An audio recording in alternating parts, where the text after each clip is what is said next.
कि अब जो हमारा पेपर है 15 दिन के बाद, मेनली चाहे, अच्छा मैं ये वीडियो यूट्यूब पे भी डाल दूंगा, और वो चाहे ओल्ड सिलेबस वाले बच्चे हो चाहे वो न्यू सिलेबस वाले बच्चे हो, जिनके भी पेपर में सीआर और आईबीसी का पेपर है, और आईबीसी आप सब जानते हो 140 मार्क्स का है, सीआर 40 नंबर का है, वैल्यूएशन 20 नंबर का है।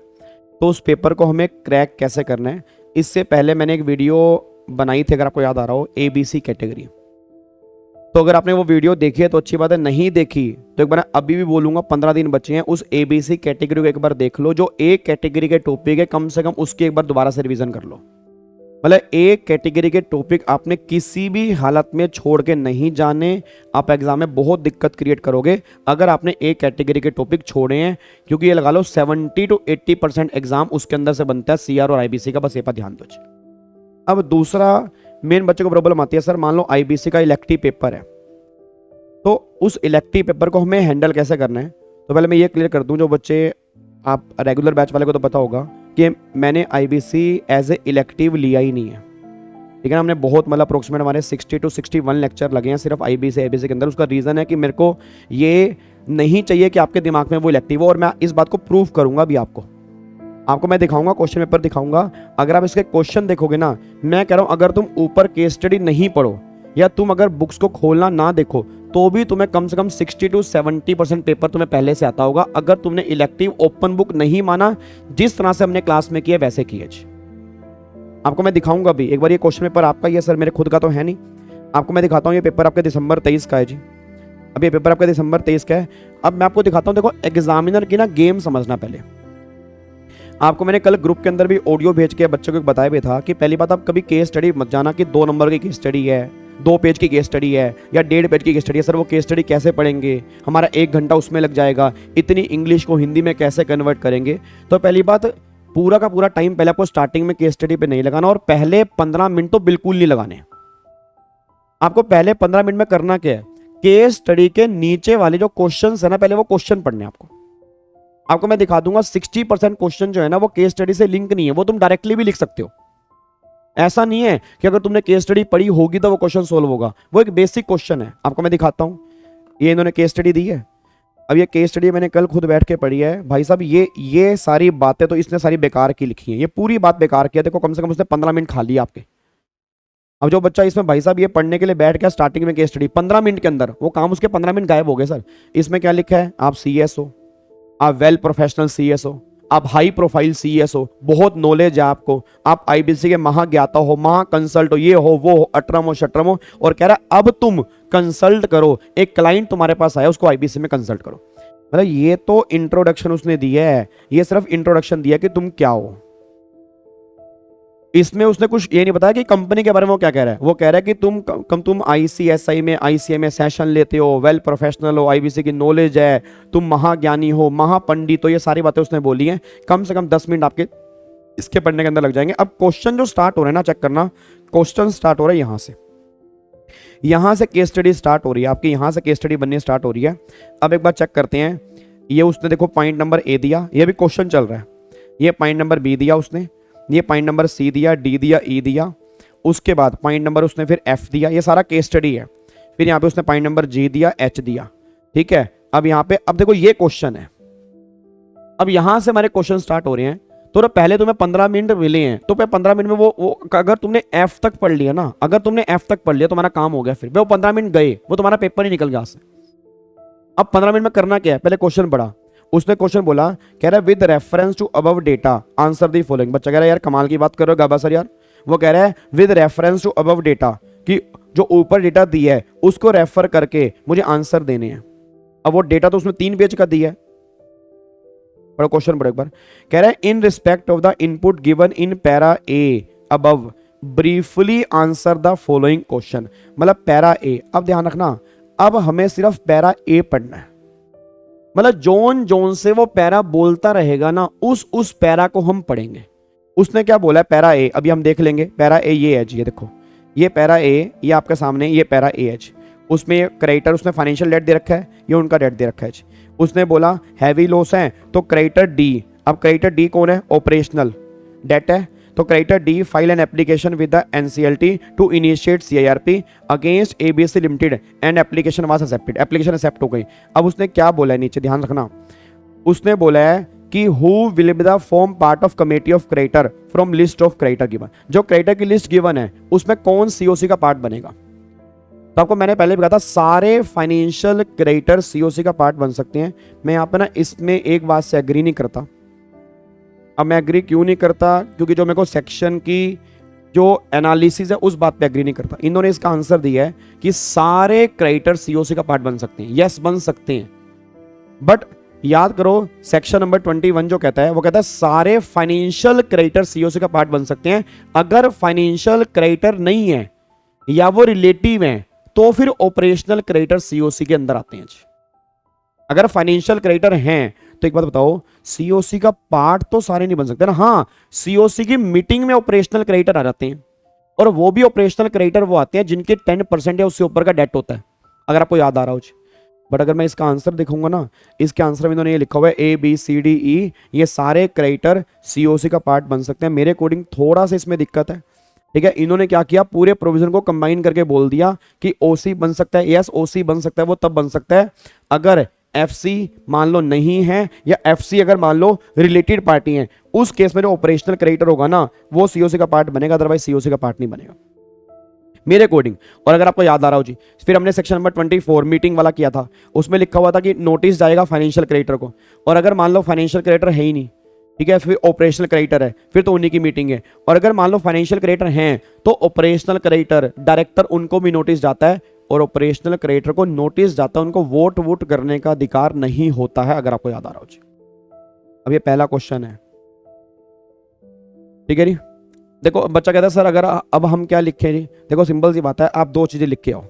आप एज पर सेक्शन नंबर 21 लिख के आओ। As per section number 21 all financial creditor COC का पार्ट बनते हैं। अगर वो रिलेटेड पार्टी हैं तो फिर वो सीओसी का पार्ट नहीं बनते। मतलब याद आ रहा है, अगर वो रिलेटेड पार्टी है तो सीओसी का पार्ट नहीं बनते। फिर अगर वो रिलेटेड पार्टी किसी एक पर्टिकुलर वजह से है, वो कन्वर्जन वाला पॉइंट हमने किया था कि conversion of debt into equity, instrument convertible into equity है। अगर कोई सीआईआरपी कमेंसमेंट से पहले ट्रांजैक्शन हुई है, उस वजह से वो रिलेटेड पार्टी है, तो फिर वो सीओसी का पार्ट बन जाते हैं। अब याद पता नहीं मेरे को आ रहा नहीं आ रहा, रिलेटेड पार्टी होते हैं, रिप्रेजेंटेशन का राइट नहीं होता, वोटिंग का राइट उनको नहीं होता, अटेंड करने का राइट उनको नहीं होता। अगर आपको थोड़ा बहुत याद आ रहा हो, ये पॉइंट हमने डिस्कस किया था, ठीक है ना। तो ये आपको सेक्शन नंबर 21 वहाँ पे लिख के आना है।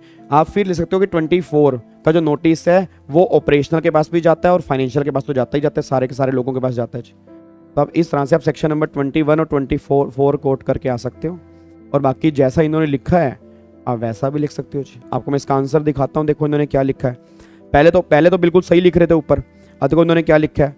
कह रहे हैं एज पर 21(2), ध्यान से बना 21(2) को इसने रेफर किया है। कह रहा है committee of creditor shall comprise all the financial creditor of the corporate debtor. The resolution professional shall identify the financial creditor and constitute COC। पहले आइडेंटिफाई करेगा, प्रोवाइडेड दैट अगर फाइनेंशियल क्रेडिटर या ऑथराइज रिप्रेजेंटेटिव अगर वो related party है corporate debtor के, shall not have any right representation participation voting in the meeting. Accordingly in the given case all the creditor given in the question A, B, C, D, E and E can form COC, but right to vote in such COC meeting shall be only lie with A, and B the financial creditor. मतलब वो कह रहे हैं right जो है वो A and B को है, जो फाइनेंशियल क्रेडिटर है। तो कंफ्यूज मेरे को ये लग रही है, कंफ्यूजन ये लग रही है कि राइट फाइनेंशियल क्रेडिटर को है, वो तो बस समझ में आ गई। दो चीजें हैं, एक तो सीओसी को बनाना और एक सीओसी की मीटिंग। सीओसी जो बनती है, आप अगर चेक करोगे 21(2) में उसने भी लिखा है फाइनेंशियल क्रेडिटर से बनती है। बट अगर आप उस टेबल के अंदर देखोगे ए के अंदर, यहाँ पे अगर मैं ए टेबल दिखाता हूँ तो ये जो निकल के आ रहे हैं ना, ये देखो, ये ऑपरेशनल डेट है, ये ऑपरेशनल डेट है और ये रिलेटेड पार्टी है। तो ये रिलेटेड पार्टी है, ठीक है, तो ये तो कोई इनको तो राइट ही नहीं है।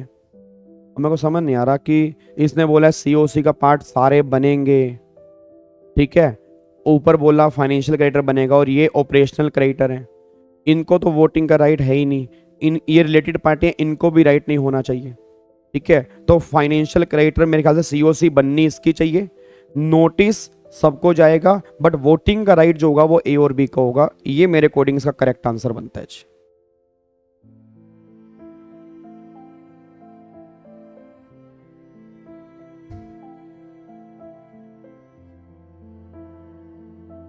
डन जी। उसके बाद देखो री फिर अगला, अब अगर यहाँ पे चेक करोगे अगला क्वेश्चन आप देखोगे यहाँ पे जी, अब उसने बोला है whether the operational creditor have right to vote in the COC meeting, नहीं है।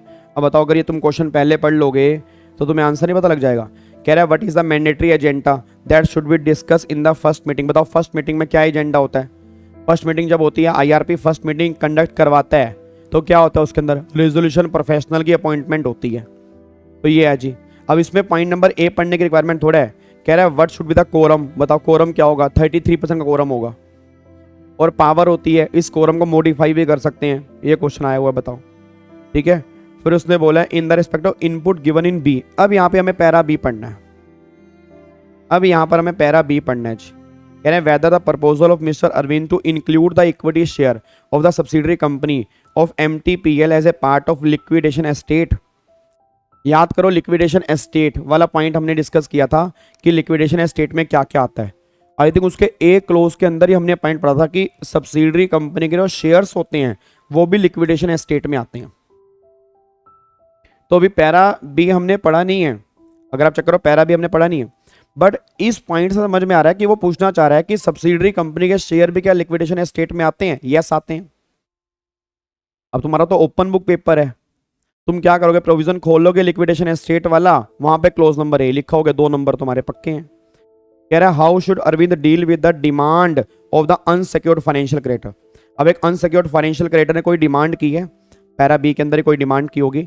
अब क्या डिमांड की है, आप एक बार पैरा बी पढ़ोगे तो देख लेना जी। अब उसमें उसने डिमांड की है, यहाँ पे डिमांड की है part of liquidation estate this हाँ। कह रहा है one of the unsecured financial creditor demand that कि हमें जो पेमेंट करनी है वो गवर्नमेंट ड्यू से पहले करनी है। बारे हमारी पेमेंट जो है वो गवर्नमेंट ड्यू से पहले करो। याद करो वाटरफॉल अरेंजमेंट। अब तुम्हें देखते ही पता नहीं लग रहा वाटरफॉल अरेंजमेंट है, तो खोल लो सेक्शन नंबर 53। ठीक है, उसके बेस पे आपको आंसर, ये तो ओपन बुक ही है, यहाँ तो ऐसा नहीं है ना कि आपको देख मतलब बिना देखे लिखना है, बट आपके दिमाग में ये तो कम से कम क्लैरिटी आ रही है कि भाई साहब आपको ढूंढना तो नहीं पड़ रहा ना। उसका रीजन सिर्फ ये है कि अगर आप ओपन बुक को ओपन बुक की तरह पढ़ते तो फिर ये काम खराब हो जाता है। ठीक है, उसके बाद उसने वही बोला है पीपीआईआरपी।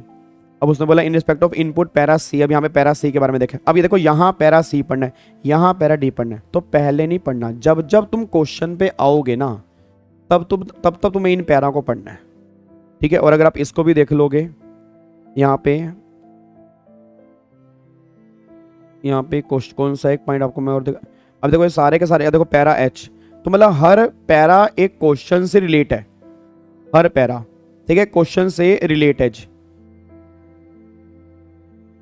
आपको मैं एक पॉइंट और दिखा रहा था, ये पहला क्वेश्चन तो 40-50 नंबर का आता है जो इलेक्टिव के अंदर आता है जी।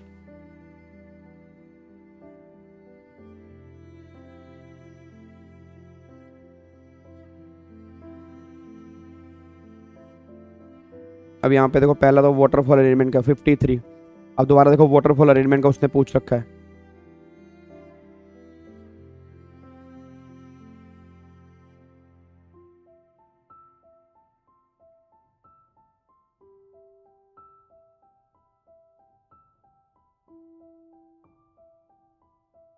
ठीक है नहीं, मतलब मैं कहना चाह रहा हूँ सिंपल सी बात है, what is shall be the initiation date, कब सीआरपी इनिशिएट करोगे, वैलिडिटी ऑफ एप्लीकेशन। तो मतलब आपको ना क्वेश्चन देखते ये तो कंफर्म पता लग जाएगा कि वो क्वेश्चन किस सेक्शन का, उसमें आप बिल्कुल भी डाउट मत लो। ऐसा कोई भी क्वेश्चन मेरे अकॉर्डिंग तुम्हें देखने को नहीं मिलेगा जब तुम्हें ये ना पता लग रहा हो कि क्वेश्चन भाई साहब आ कहाँ से गया। ठीक है, और मैंने पूरा पेपर चेक किया है। कई बच्चे कह रहे हैं सर केस लो केस लो केस लो। देखो केस लो हमने आईबीसी में बहुत की हैं, और अगर आप पेपर जो है ना वो केस लो बेस नहीं आता, केस स्टडी बेस आता है। केस लो वो आपसे 2 या 3 पूछेंगे, 4 पूछ लेंगे, केस लो 5 पूछ लेंगे, इससे ऊपर केस लो पूछेंगे ही नहीं। मेन मैंने क्या कह रहा हूं, पेपर केस स्टडी बेस आता है, case study base. Case study का मतलब क्या होता है कि जो तुमने प्रोविजन पढ़े हैं उसी में से वो केस स्टडी बनाकर वो तुमसे क्वेश्चन पूछेंगे। प्रोविजन तो हमने अच्छे ढंग से पढ़े ही है ना, और जबकि आईबीसी के अंदर भी अप्रोक्सीमेट 70 केस लो तो हमने क्लास में ही लिखे थे। फिर मैंने कुछ आपको छोटे छोटे हाईलाइट किए, तो अप्रोक्सीमेट 100+ केस लो ऐसे हैं जो आईबीसी के अंदर है जी। ठीक है, अब मैं आपको एक पेपर और दिखाता हूँ जी। अब ये पेपर इस बार का है जो इन्होंने दिया है, जिसके आंसर नहीं दिए, जिसके इन्होंने आंसर नहीं दिए। अगर आप इसको चेक करोगे, ये 1.5-2 पेज की इन्होंने केस स्टडी लिख रखी है। अब एक बार चेक करना क्या कह रहा है। वो कह रहा है whether exercise the discretion of CoC under section 33(2), ठीक है जी, of insolvency and bankruptcy code to directly liquidate the company without inviting issue express of interest of invite interest bidder for the revival it's valid. एक बात मेरे को बताओ, याद करो हमने जब केस किया था लिक्विडेशन वाला, ठीक है, अब लिक्विडेशन सेक्शन नंबर 33, वहां पर मैंने कहा था कि अगर 66% की अप्रूवल मिल जाती है, ठीक है जी, तो आप पहले भी कंपनी का लिक्विडेशन कर सकते हो। ऐसा नहीं है कि पूरा प्रोसेस होगा फिर लिक्विडेशन में जाएगा। अगर 66% की अप्रूवल मिल जाती है तो आप एक्सप्रेशन ऑफ इंटरेस्ट से पहले भी, याद करो इवन इंफॉर्मेशन मेमोरेंडम से पहले भी कंपनी का लिक्विडेशन कर सकते हो। अब ये पॉइंट उसने पूछा, बताओ इतना बड़ा मैं 3 पेज का पैरा क्यों पढ़ूंगा, बताओ। ठीक है, उसके बाद उसने क्या पूछा है, कह रहा है वेदर एडमिटेड एप्लीकेशन में बी विड्रॉन अंडर 7, 9, 10। अब तुम्हें ये नहीं पता, याद कर लो सेक्शन नंबर 12A, याद करो सेक्शन नंबर 12A। अब 12A में क्या लिखा था हमने, विड्रॉल ऑफ एप्लीकेशन था ना, याद आ रहा है, before admission, after admission. After admission में 2 केस, सीओसी से पहले, सीओसी के बाद, सीओसी के बाद में 2 केस ईओआई से पहले, ईओआई के बाद। अब तुम क्या 2.5 पेज इसके अंदर पढ़ोगे। उसके बाद whether commercial wisdom of committee of creditor is paramount under the insolvency and bankruptcy code. पूरा का पूरा आईबीसी कोड ही पोजेशन ऑफ क्रेडिटर के ऊपर बेस है। Old IBC law possession of debtor के ऊपर बेस था, ये पूरा का पूरा आईबीसी किसके ऊपर बेस है, पोजेशन ऑफ क्रेडिटर के ऊपर बेस है।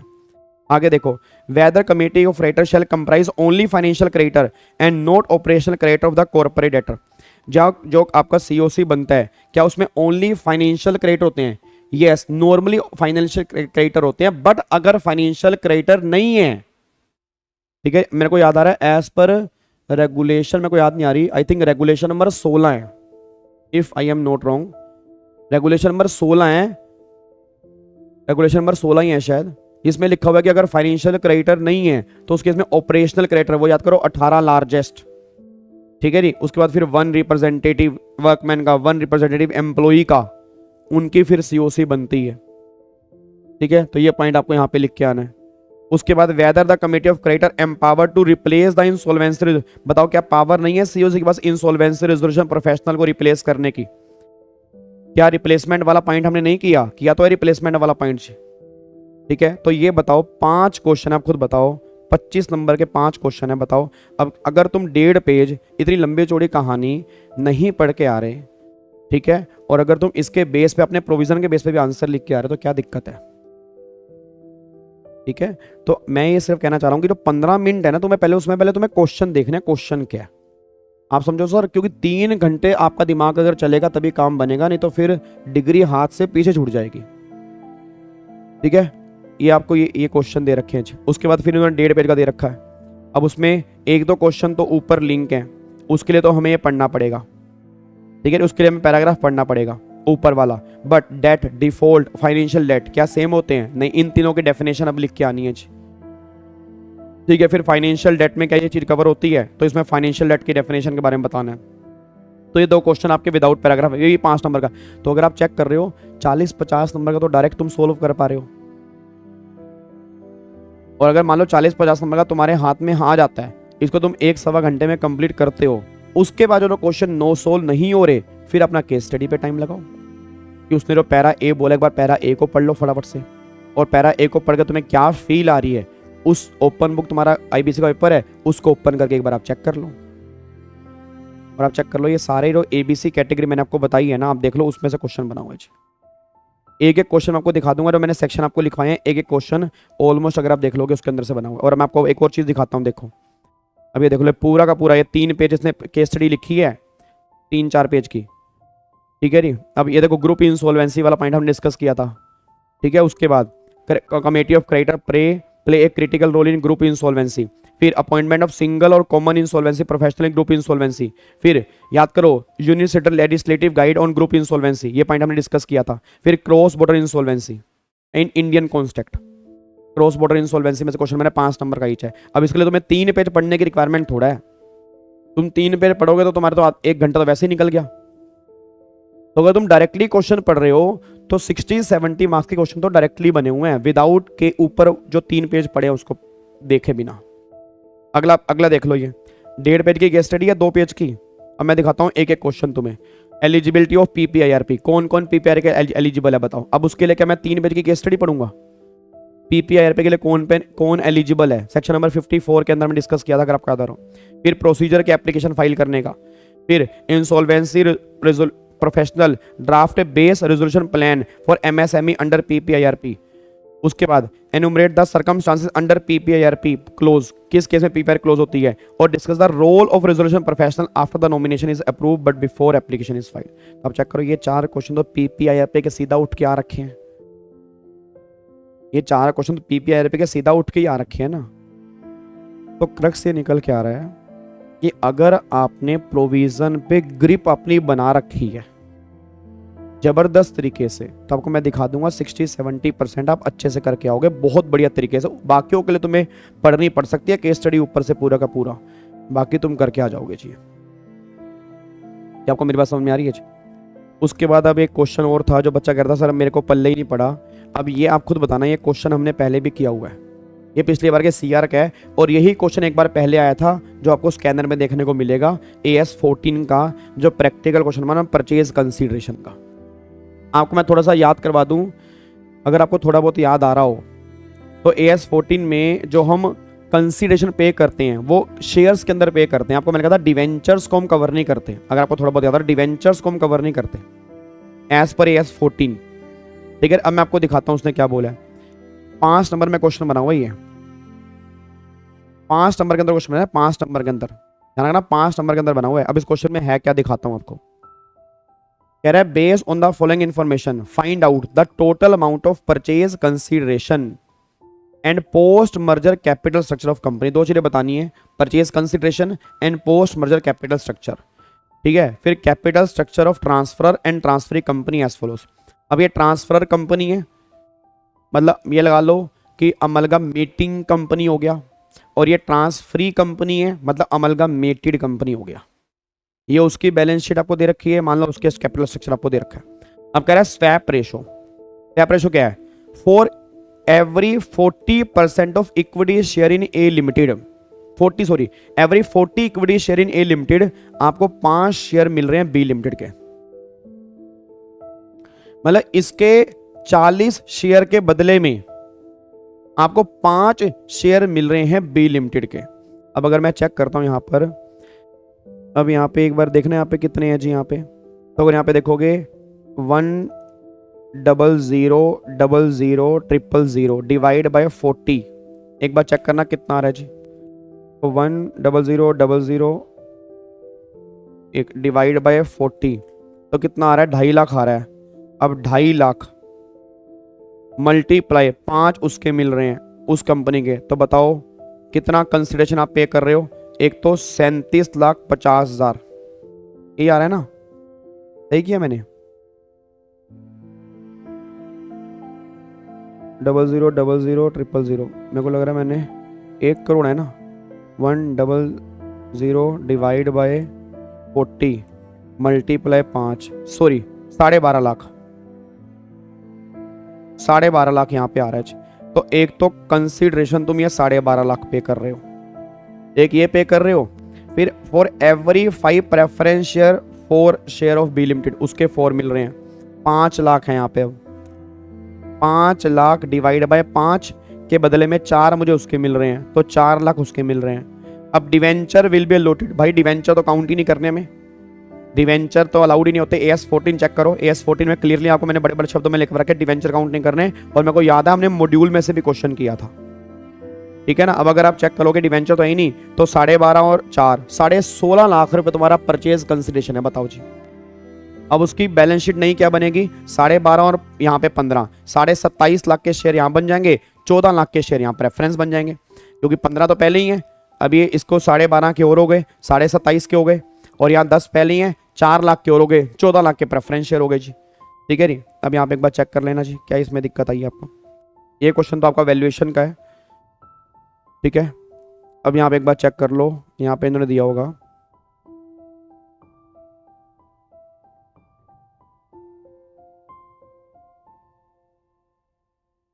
ये देखो जी, अब एक बार यहाँ पे चेक कर लो।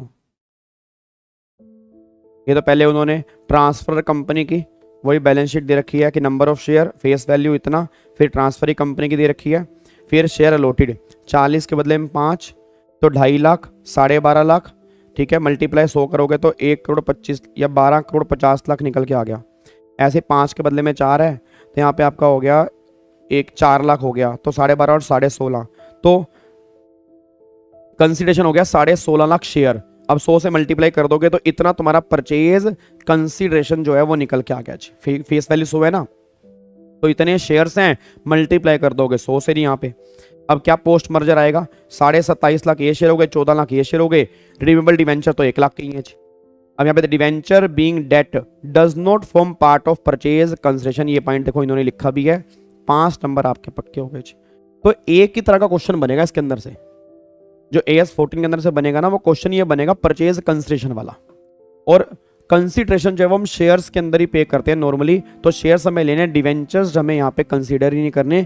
और यही क्वेश्चन सेम अगर आप चेक करोगे एक बार पहले बना हुआ है, स्कैनर के अंदर एक क्वेश्चन दिया हुआ है, वो एक बार आई थिंक पता नहीं पहले 2007 या 10 के अंदर बना था, वो दोबारा इन्होंने लास्ट अटेम्प्ट के अंदर पूछा है जी।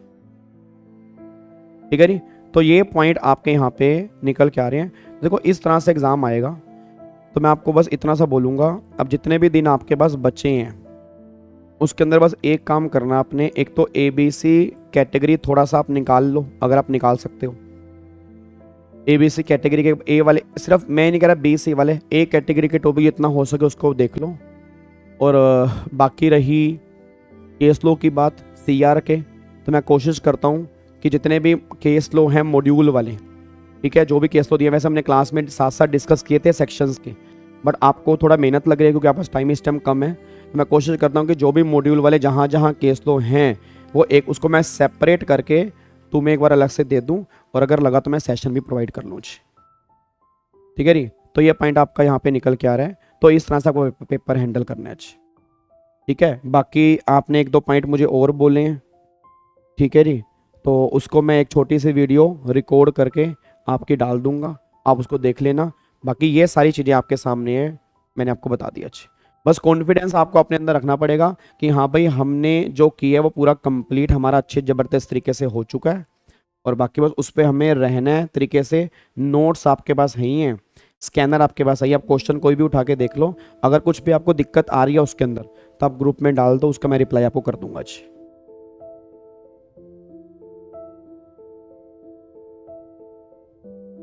ठीक है जी,